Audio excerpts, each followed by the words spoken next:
ଧାର୍ମିକ। ଅନେକ ବର୍ଷ ତଳର କଥା। ଜନୈକ ତଥାକଥିତ ଧାର୍ମିକ ବ୍ୟକ୍ତି ସପରିବାର ତୀର୍ଥାଟନରେ ବାହାରିଲେ। ମରୁଭୂମି ପଥରେ ଚାଲି ଚାଲି ସମସ୍ତେ କ୍ଳାନ୍ତ ଆଉ ଅବଶ। ପ୍ରବଳ ଖରା, ପାଣି ଟୋପେ ପାଇଁ ସମସ୍ତେ ଡହଳ ବିକଳ।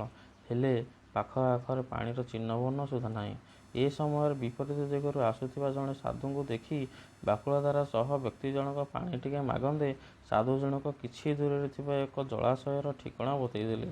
ରାସ୍ତା ପାର୍ଶ୍ୱରେ ପରିବାର ବର୍ଗଙ୍କୁ ଅପେକ୍ଷା କରିବାକୁ କହି ପାତ୍ରଟିଏ ଧରି ଜଳାଶୟ ଆଡ଼କୁ ଅଗ୍ରସର ହେଲେ ବ୍ୟକ୍ତି ଜଣକ।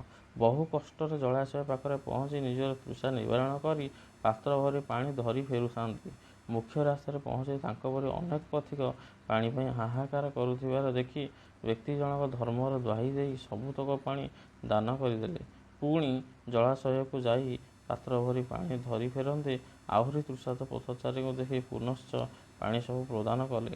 ଏହି ପ୍ରକ୍ରିୟା ଚାଲୁଥିବା ବେଳେ ଉପରୋକ୍ତ ସାଧୁ ଜଣକ ସେଠାରେ ପହଞ୍ଚି ବିରକ୍ତ ହୋଇ କହିଲେ, ଏ କି ମୂର୍ଖାମି! ପାଣି ଟୋପେ ପାଇଁ ସେଠି ରାସ୍ତା କଡ଼ରେ ଆପଣଙ୍କ ପରିବାର ବର୍ଗ ମରଣର ଦ୍ୱାରଦେଶରେ, ଆଉ ଏଠି ଆପଣଙ୍କର ଏ କି ପ୍ରହସନ!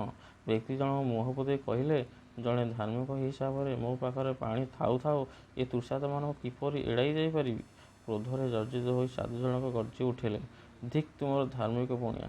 ତୁମ ପରି ବାହାରୂପୀ ଧାର୍ମିକଙ୍କ ପାଇଁ ଧର୍ମ ଆଜି ପଙ୍ଗୁ, ଅଥର୍ବ ଓ ଅନର୍ଥ।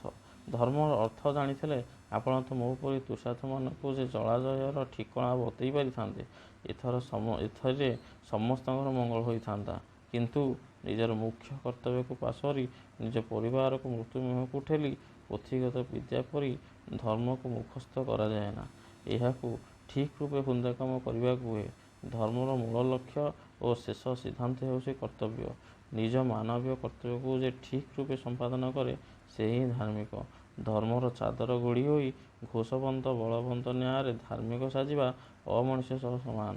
ଧର୍ମ ନାଁରେ ଦରିଦ୍ରକୁ ଦାନ ଦିଆଯାଏ, ମାତ୍ର ଏ ଦରିଦ୍ର ଶ୍ରେଣୀ କିପରି ସମାଜର ଉଚ୍ଚ ଶ୍ରେଣୀ ସହ ସମକକ୍ଷ ହେବେ, ସେଥିପାଇଁ ଯତ୍ନଶୀଳ ହେବା ମାନବୀୟ କର୍ତ୍ତବ୍ୟ ଓ ପ୍ରକୃତ ଧର୍ମ।